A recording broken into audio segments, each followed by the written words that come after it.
25 сакавіка гэта найвялікшае свята ўсіх беларусаў, усіх грамадзянаў нашай краіны, таксама эмігрантаў, тых людзей, якія знаходзяцца за межамі Беларусі, але ўсведамляюць сябе ці беларусамі, ці нашчадкамі беларусаў.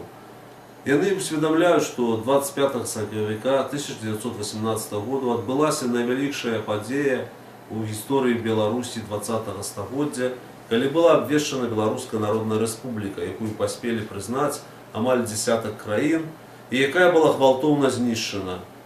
Знішчана ў выніку палітычных інтрыг усходу і захаду, тых інтрыг, якія адбываюцца на нашай зямлі у палітычным сэнсе і дагэтуль. Адзначаць гэтае свята 25 сакавіка гэта права кожнага грамадзяніна Рэспублікі Беларусь. На гэта не трэба ніякіх дазволаў, таму што гэтае права дадзена нам Богам, дадзеная нам самой гісторыяй.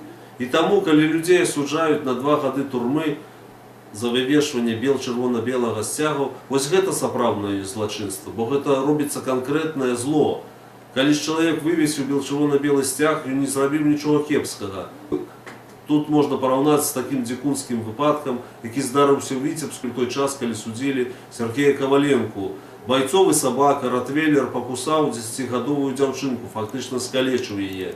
І што ж вы думаеце, гаспадыня атрымала штраф усяго 455 000 рублёў, крыху больш за $50. Зрабіўшы вось такое вялікае зло, гэта сабака ўвогуле мог бы загрызці эту дзяўчынку на смерць. Але дзяржава карае тут неадэкватна, абсалютна мякка і неадэкватна. А чалавек, які вывешвае чырвона-белы сцяг, карае 2 гадамі турмы. Вось дзе сапраўднае злачынства, якое выяўляецца ў дзеяннях дзяржавы, такой дзяржавы, якая ёсць сёння ў Рэспубліцы Беларусь.